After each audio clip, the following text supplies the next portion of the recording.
Ooh, it's magical. It's the season of magic coming to you, which is why we picked a magical class to tell you about. For the people who bother to watch the forums, yes, it's a dark elf class. At last they go. It's the Sorceress. She's sexy. She's a dark elf. She's got pointy ears. She wears dresses, high cut at the thigh. She's got a big stick.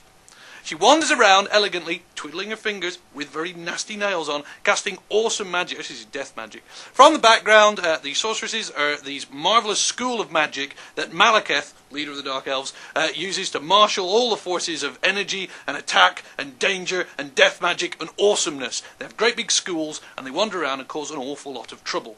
In fact, when we sent off for the artwork to be done, we told them all this and we wrote it all down, and our artist produced kick-ass material. It was absolutely beautiful. We should have some samples somewhere appearing around me if we got approval. They were so great, we just missed one detail. I hadn't bothered to say, actually, they're very, very girly. And so when they came back, we had some boy sorcerers. And I tell you what, they absolutely rocked. They looked fantastic. So we looked at them and went, gosh, that's great. That's super great.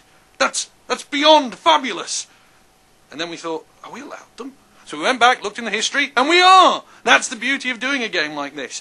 We're able to bring you sorcerer and sorceresses, boy and girl, both cool, both emo, both live forever, both look great in their tight, black, rubbery, spiky uniforms of death, both with their big staffs, both able to throw magic around and be utterly awesome. So you can live in that perpetual idea that you will in fact live forever, be handsome, be young, be pretty, never age. You know, emo goths.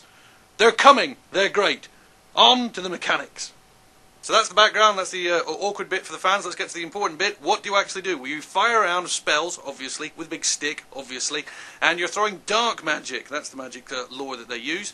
Now, what is it about dark magic that makes things absolutely super cool? Well, dark magic is sort of like playing Russian roulette.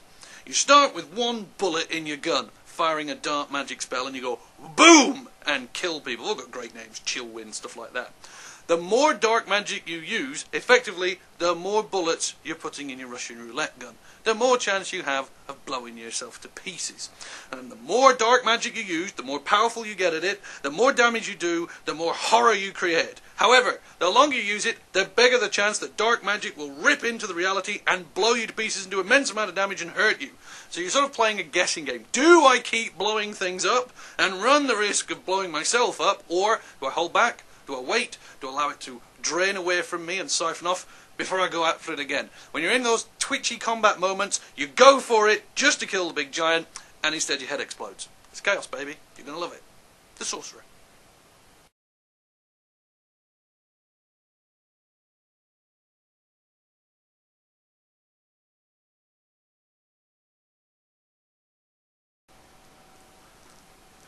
Are we allowed any of those cheap gags? Like a sorcerer's staff's got a knob at the end of it.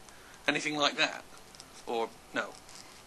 Just, so be enthusiastic and sorcery. And somehow mention boys. Yeah. Easy job. Yeah, I can explain this to my children. Fine. What did you do today, Dad?